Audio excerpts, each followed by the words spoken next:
ಮುಖವೆಲ್ಲ ಸುಕ್ಕುಗಟ್ಟಿದ ಮುದುಕಿ ದೀಪವನ್ನು ರಾಹಿಲನ ಸಮೀಪ ತಂದು ಆತನ ಮುಖವನ್ನು ಪರೀಕ್ಷಿಸುವಂತೆ ದಿಟ್ಟಿಸಿದಳು. ಯಾರಪ್ಪ ನೀನು? ನಮ್ಮ ಕಡೆಯವನು ತಾನೆ? ಭಯ ಮತ್ತು ಸಂಶಯದ ಛಾಯೆ ಇತ್ತು ಮುದುಕಿಯ ಮಾತುಗಳಲ್ಲಿ. ಆತನು ದೀಪದ ಕಡೆಗೆ ದೃಷ್ಟಿ ಹೊರಳಿಸಿ, ನಾನು ಯುದ್ಧ ಮಾಡುವ ಮೂರ್ಖರ ಕಡೆಯವನಲ್ಲ, ಸಂಕಷ್ಟಕ್ಕೀಡಾದ ಮನುಷ್ಯರ ಕಡೆಯವನು ಎಂದು ಗಂಭೀರವಾಗಿ ನುಡಿದನು.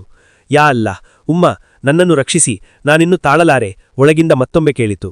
ಯಾರಮ್ಮ ಅದು? ಏನಾಗಿದೆ? ತನ್ನ ನೋವನ್ನು ಮರೆತು ಕೇಳಿದನು ರಾಹಿಲ್. ಏನು ಹೇಳಲಿಯಪ್ಪ, ನನ್ನ ಸೊಸೆ ಹೆರಿಗೆಯ ಬೇನೆ ತಿನ್ನುತ್ತಿದ್ದಾಳೆ. ಸಂಜೆಯಿಂದಲೇ ನೋವು ಪ್ರಾರಂಭವಾಗಿದೆ. ಡಾಕ್ಟರನ್ನು ಅಥವಾ ಸೂಲಗಿತ್ತಿಯನ್ನಾದರೂ ಕರೆಯೋಣವೆಂದರೆ ಈ ಬಾಂಬುಗಳು, ಬ್ಲ್ಯಾಕ್ಔಟ್, ಯಾರಿಗೆ ಬೇಕಾಗಿದೆ ಈ ಯುದ್ಧ? ನನ್ನ ಹುಡುಗಿಗೊಮ್ಮೆ ಹೆರಿಗೆ ಆದರೆ ಸಾಕಾಗಿತ್ತು. ಅಮ್ಮ, ನಾನೋರ್ವ ಡಾಕ್ಟರ್, ನಾನು ಆಕೆಯನ್ನು ಪರೀಕ್ಷಿಸಲೇ? ಹೌದಾ? ಮುದುಕಿಯ ಭಯ, ಸಂಶಯಗಳೆಲ್ಲ ಒಂದೇ ಬಾರಿಗೆ ನಿವಾರಣೆಯಾದಂತೆ ಕಂಡಿತು. ಅಲ್ಲಾಹುವೇ ನಿನ್ನನ್ನು ನಮ್ಮ ಬಳಿಗೆ ಕಳುಹಿಸಿದನು ಎಂದು ತೋರಿತು. ಆದರೆ ನೀನು ತುಂಬ ಬಳಲಿದ್ದಿ, ನೀರಿನಲ್ಲಿ ಒದ್ದೆ ಆಗಿದ್ದಿ. ಇರು, ನನ್ನ ಮಗನ ಬಟ್ಟೆ ತಂದುಕೊಡುವೆ ಎನ್ನುತ್ತಾ ಒಳಗೋಗಿ ಆತನಿಗೆ ತನ್ನ ಮಗನ ಬಟ್ಟೆಗಳನ್ನು ತಂದಿತ್ತಳು. ಆತನು ಕುಳಿತಲ್ಲೇ ಬಟ್ಟೆ ಬದಲಾಯಿಸುವುದನ್ನು ಕಂಡಳು. ಯಾಕೆ, ಎದ್ದು ನಿಲ್ಲಲಾಗುತ್ತಿಲ್ಲವೇ ಎಂದು ಕೇಳಿದಳು. ಕಾಲಿಗೆ ಸ್ವಲ್ಪ ಪೆಟ್ಟಾಗಿದೆ, ಅದನ್ನು ಆಮೇಲೆ ನೋಡುವ, ಈಗ ನಿಮ್ಮ ಸೊಸೆಯನ್ನು ತೋರಿಸಿ ಎಂದನು. ಮುದುಕಿ ದೀಪ ಹಿಡಿದುಕೊಂಡು ಒಳಗಿನ ಮಲಗುವ ಕೋಣೆಗೆ ಹೋದಳು. ಆತನು ತೆವಳುತ್ತಾ ಕಾಲೆಳೆಯುತ್ತಾ ಮುದುಕಿಯನ್ನು ಹಿಂಬಾಲಿಸಿದನು. ಅಲ್ಲಿನ ಮಂದ ಬೆಳಕಿನಲ್ಲಿ ನರಳುತ್ತಿದ್ದಾಕೆಯನ್ನು ದಿಟ್ಟಿಸಿ, ನಾನು ಆಕೆಯನ್ನು ಪರೀಕ್ಷಿಸುವೆ, ನೀವು ಬಿಸಿನೀರು ಸಿದ್ಧಪಡಿಸಿ ಎಂದು ಮುದುಕಿಯನ್ನು ಕಳುಹಿಸಿ ಮಲಗಿದ್ದಾಕೆಯನ್ನು ಪರೀಕ್ಷಿಸತೊಡಗಿದನು. ಆತನು ಪರೀಕ್ಷಿಸುತ್ತಿದ್ದಂತೆ ನೋವೊಂದು ಅಲೆಯಂತೆ ಬಂದು ಆಕೆ ಕೂಗಿಕೊಳ್ಳುವಂತೆ ಮಾಡಿತು.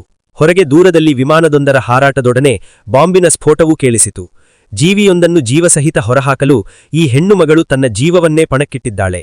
ಹೊರಗೆ ಯುದ್ಧದ ಹೆಸರಿನಲ್ಲಿ ಮನುಷ್ಯ ಜೀವಿಗಳ ಸಾಮೂಹಿಕ ಕೊಲೆಯಾಗುತ್ತಿದೆ. ಪ್ರಯತ್ನದ ಬಳಿಕ ಆತನು ಮಗುವನ್ನೇನೋ ಹೊರತೆಗೆದನು, ಆದರೆ ಅದು ನಿರ್ಜೀವವಾಗಿತ್ತು. ಮುದುಕಿ ಮತ್ತು ಸೊಸೆಯ ರೋದನ ಮನೆಯ ಮೂಲೆ ಮೂಲೆಗಳಲ್ಲೂ ಪ್ರತಿಧ್ವನಿಸಿತು. ಇಷ್ಟು ವರ್ಷಗಳಿಂದಲೂ ಹಂಬಲಿಸಿ ಹುಟ್ಟಿದ ಮಗು ಕೊನೆಗೂ ದಕ್ಕಲಿಲ್ಲವಲ್ಲ. ಈ ಯುದ್ಧವಿಲ್ಲದೆ ಹೋಗಿದ್ದರೆ ನನ್ನ ಮಗುವನ್ನು ಹೇಗಾದರೂ ಬದುಕಿಸಿಕೊಳ್ಳುತ್ತಿದ್ದವಲ್ಲ ದೇವರೇ. ಟಕ್ ಟಕ್ ಟಕ್, ಪುನಃ ಶಬ್ದ. ಜೊತೆಯಲ್ಲೇ, ಯಾರದು ಒಳಗೆ, ಬಾಗಿಲು ತೆಗೆಯಿರಿ ಎಂಬ ಅಧಿಕಾರವಾಣಿ. ಮುದುಕಿಯ ಸಂಶಯ ನಿಜವಾಗಿತ್ತು. ಬಂದಿದ್ದಾತ ತಮ್ಮವನಲ್ಲ, ತಮಗೆ, ತಮ್ಮ ದೇಶಕ್ಕೆ ದ್ರೋಹ ಬಗೆಯುವವನು. ಕ್ಷಣಕಾಲ ಆಕೆಯ ಕಣ್ಣುಗಳು ರೋಷದಿಂದ ಕೆರಳಿದವು. ಬಾಗಿಲ ಬಳಿ ಸಮೀಪಿಸುತ್ತಾ ಆಕೆ ಮುಖ ನೋಡಿದಳು. ಓ, ಈ ಕಣ್ಣುಗಳು ಯುದ್ಧಕ್ಕೆ ಹೋದ ನನ್ನ ಮಗನ ಕಣ್ಣುಗಳಂತೆ ಇವೆಯಲ್ಲ. ಅಸಹಾಯಕತೆಯ ಆ ದಯನೀಯ ನೋಟ. ಆತನು ಬಾಗಿಲು ತೆಗೆಯಬೇಡಿ ಎಂದು ಕೈಸನ್ನೆ ಮಾಡಿದನು. ಬಾಗಿಲು ತೆಗೆಯಿರಿ. ಈ ಬಾರಿ ಗರ್ಜನೆಯಾಗಿ ಬಂತು ಹೊರಗಿನ ಧ್ವನಿ. ನಿಶ್ಶಬ್ದವಾಗಿ ರಾಹಿಲನ್ನು ಸೊಸೆ ಮಲಗಿದ ಕೋಣೆಗೆ ಕಳುಹಿಸಿ ಮಂಚದ ಅಡಿಯನ್ನು ತೋರಿಸಿದಳು. ಬಟ್ಟೆ ಸುತ್ತಿದ ನಿರ್ಜೀವ ಶಿಶುವನ್ನು ಬಾಗಿಲ ಬಳಿ ಮಲಗಿಸಿ ಹೊರಬಂದು ಬಾಗಿಲು ತೆರೆದಳು. ಸೈನಿಕರ ಉಡುಪಿನಲ್ಲಿದ್ದ 4-5 ಜನರು ಯಾರಾದರೂ ಗಾಯಗೊಂಡ ಸೈನಿಕರು ಈ ಕಡೆ ಬಂದಿದ್ದಾರೆಯೇ ಎಂದು ಕೇಳುತ್ತಾ ಒಳನುಗ್ಗಿದರು. ಇಲ್ಲವಲ್ಲ, ಮುದುಕಿ ನುಡಿದಳು. ನಮ್ಮವರೋ ಅಥವಾ ಆ ಕಡೆಯವರೋ ಎಂದು ಕೇಳಿದಳು. ಆ ಕಡೆಯವರು, ನಮ್ಮ ಮೇಲೆ ದಾಳಿ ಮಾಡಲು ಬಂದವರು.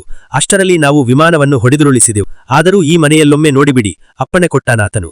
ಉಳಿದವರು ಒಳಹೊಕ್ಕರು. ಮುದುಕಿ ಅಳುತ್ತಾ, ನೋಡಿ, ನನ್ನ ಮೊಮ್ಮಗುವಿನ ಹೆಣವಿದೆಯಲ್ಲಿ, ಅದನ್ನು ನೋಡಿ. ಈ ಯುದ್ಧ ನನ್ನ ಮೊಮ್ಮಗುವನ್ನು ಉಳಿಸಲಿಲ್ಲವಲ್ಲ. ಯಾರಿಗಾಗಿ, ಯಾತಕ್ಕಾಗಿ ಈ ಯುದ್ಧ? ಅದನ್ನಾದರೂ ಹೇಳಿರಲ್ಲ ಎನ್ನುತ್ತಾ ಆ ನಿರ್ಜೀವ ಶಿಶುವಿನ ಬಳಿ ಕುಳಿತು ಮತ್ತೊಮ್ಮೆ ಎದೆ ಬಡಿದುಕೊಂಡು ಅಳತೊಡಗಿದಳು. ಬಂದವರು ಮಗುವಿನ ಮೃತದೇಹವನ್ನು ದಿಟ್ಟಿಸಿದರು. ಕೋಣೆಯಲ್ಲಿ ಹರಡಿದ್ದ ಹಸಿನೆತ್ತರ ವಾಸನೆ ಅವರ ಮೂಗಿಗೆ ಬಡಿಯಿತು.